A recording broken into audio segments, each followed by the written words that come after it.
Hey, what's up, guys? This is Jason with SoundDesignStudio.net. Thank you for coming back again.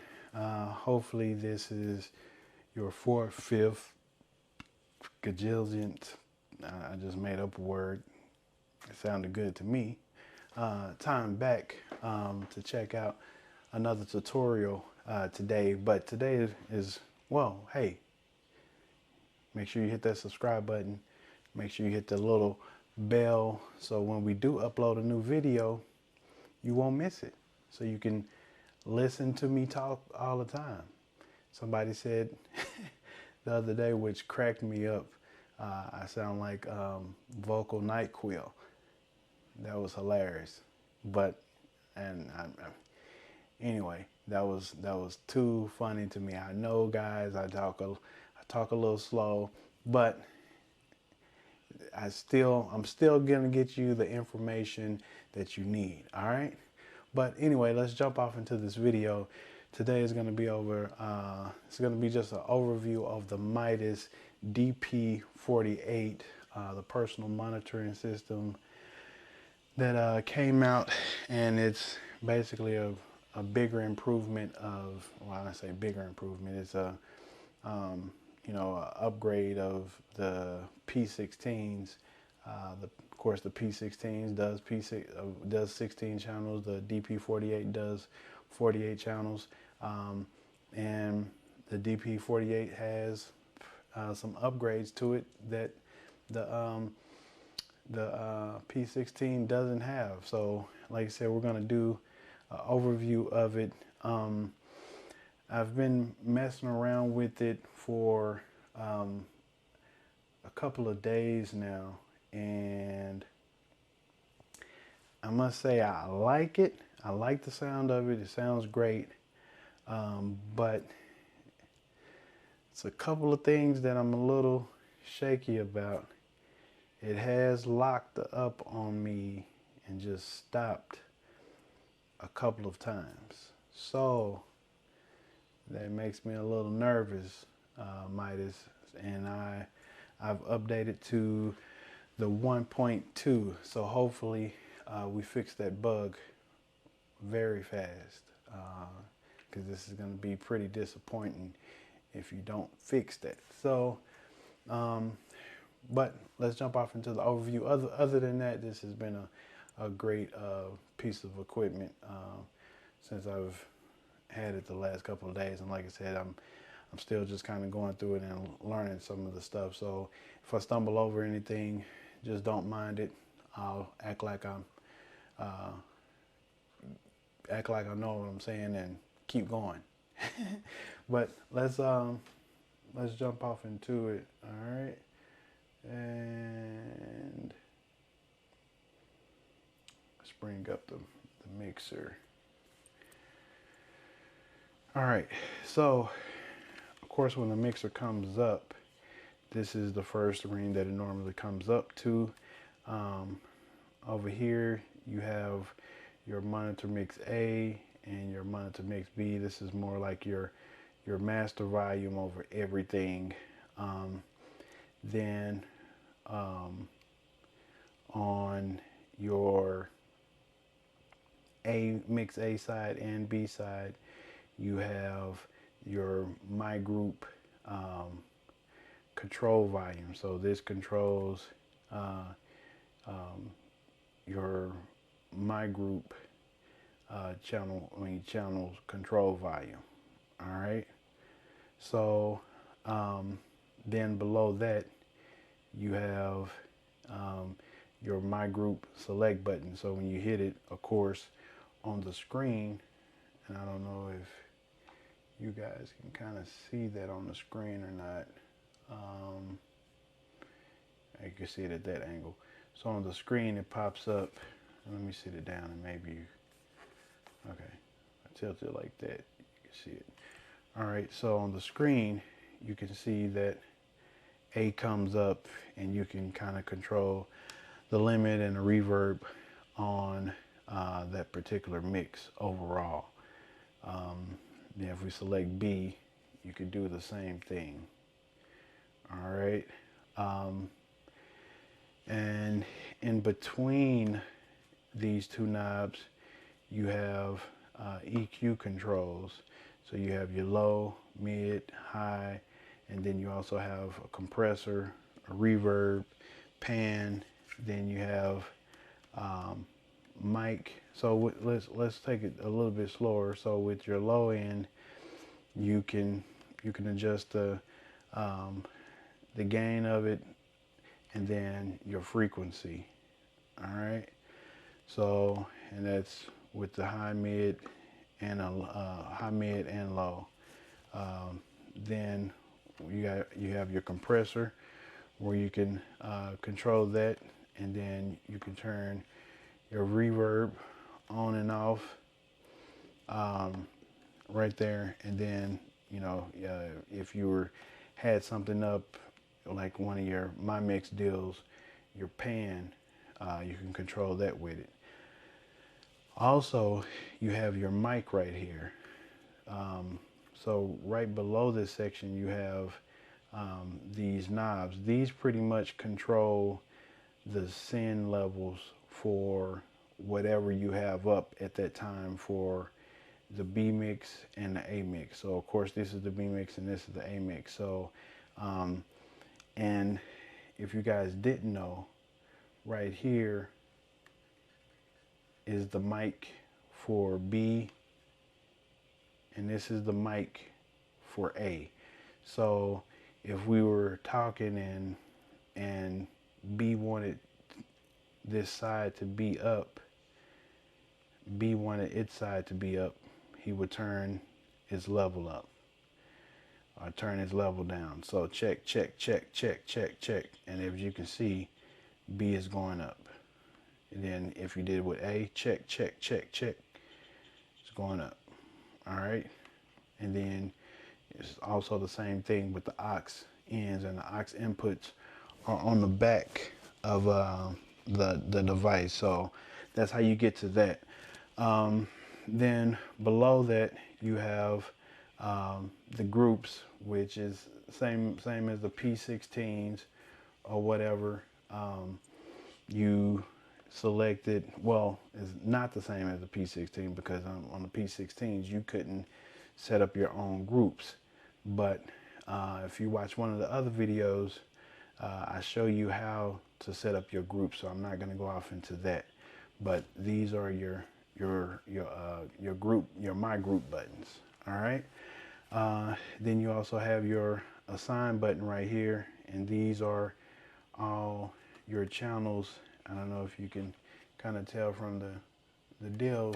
You have little squares, and that's actually 48 squares. And if it was audio going through here at the time, whichever squares lighten up with red, that's the square that has audio. And then the way you edit the groups and stuff like that, you hit the edit button, and then you select what you want to be off in the particular groups. All right.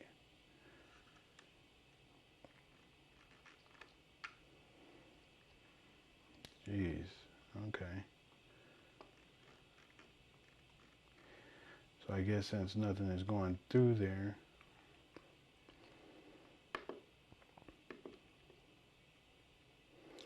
well, I'm sorry guys. So when you hit the edit, you can edit that particular channel. You can actually pan that, turn the level of that particular channel, or pan that particular channel in that group. All right, so that's what I'm thinking is happening on that section. All right, let me just check and make sure.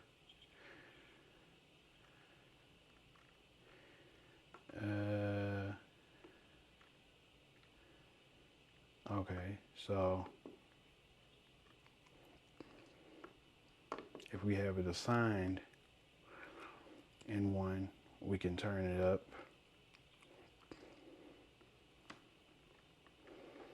And we can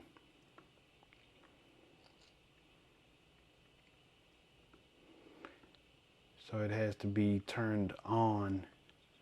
It has to be turned on in that particular group, and then you can edit it and turn the level of that channel up or down, and then you can pan it level left or right in that particular group. So that's pretty cool, and that gives the the musician a lot of power and control.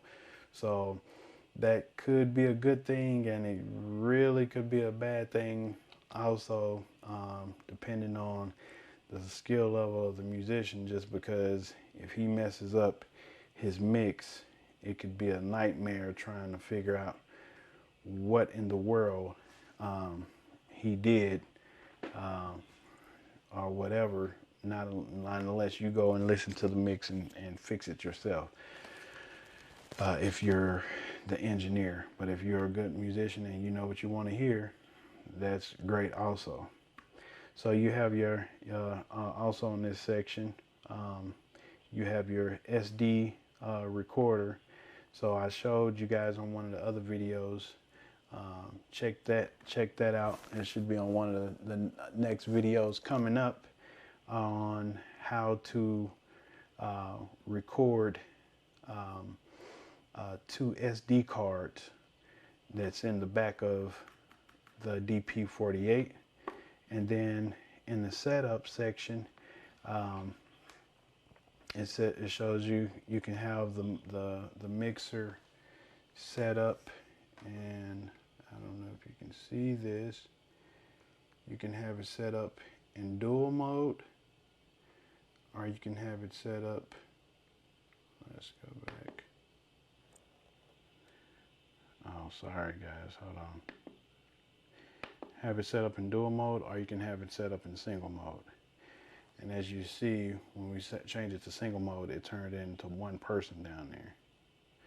But dual mode has 2. You can have it in standalone mode, and then at that point, you can change the sample rate and all that. You can sign by name, color, and all that kind of stuff. I'm really not sure how you get the names and stuff over. I think you pull them over through the SD card, but when I figured that out, I'll definitely show you guys. So then you have the recorder section. It shows the trim of the recording, where you want the trim set, which mix you're recording, the limiter on where you want, the record to limit itself, on the output. And then if you want to format the SD card, record mic, record aux, playback A, playback B. This is your reverb section. It shows you which reverb is active. So right now the ambience reverb is active. If I want to make one of the other ones active, I just go down and click on it, or whatever. All right, and then this is the general setup. It's showing the dB level of what's set up with the aux and the mic input, and shows your LCD percentage and all that kind of stuff. And I'm not sure exactly what the remote section is. I think you're supposed to be able to control a person's P16, I mean not P16s, but DP48 from another DP48 from afar. So when I figured that part out, guys, I'll definitely put up a video on it and show you how to do it. So be looking forward to that. But that's it in that part. And then you have reset mode, where it clears all, alternate, all that kind of stuff. And right now, where it says active 12 stereo, so right now in your input assigned channel so when the console first the DP48 first comes on, basically all the channels are set up in a group of two, going to the my group. So my group channel one has 1 and 2, channel 2 has 2 and 3, 3 and 4, 3, so on and so on, or whatever. So so basically you have 12 stereo channels right now, the way it's set up, and it's showing how the AES ports is set up. The through is AESN, then the group names, I think you have to, like I said, import those. And that's it on the setup section. And then of course on the back, guys, and I know it's upside down, but you have, like I said, power, AES through and in. Then you have your SD card slot. Then you have your aux input slot. Then you have your line out. So for your headphones and then your mix A and B. So that's what that is, guys. That's a quick overview of the DP48. Like I said, it's a pretty cool little system, and it's not it's not too complicated, honestly. It's pretty straightforward if you're kind of familiar with a P16 or something like that. So or Aviom or something. So I think you should be able to kind of get around on it pretty smoothly. So if you have any question, guys, just give me a shout and let me know. But other than that, definitely make sure that you come back and subscribe to us and hit the little bell and all that different kind of stuff, and let people know about our page. And we're going to be uploading more videos on the DP48, more videos about the wing, videos on the DP48 and the Behringer X32. Also coming out with some more videos on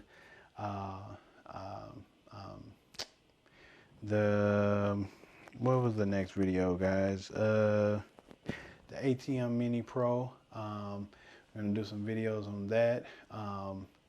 It's quite a few videos getting ready to come, guys. So make sure you stay tuned. Make sure you stay subscribed, and make sure you hit that bell, because you don't want to miss what's coming. I'm telling you.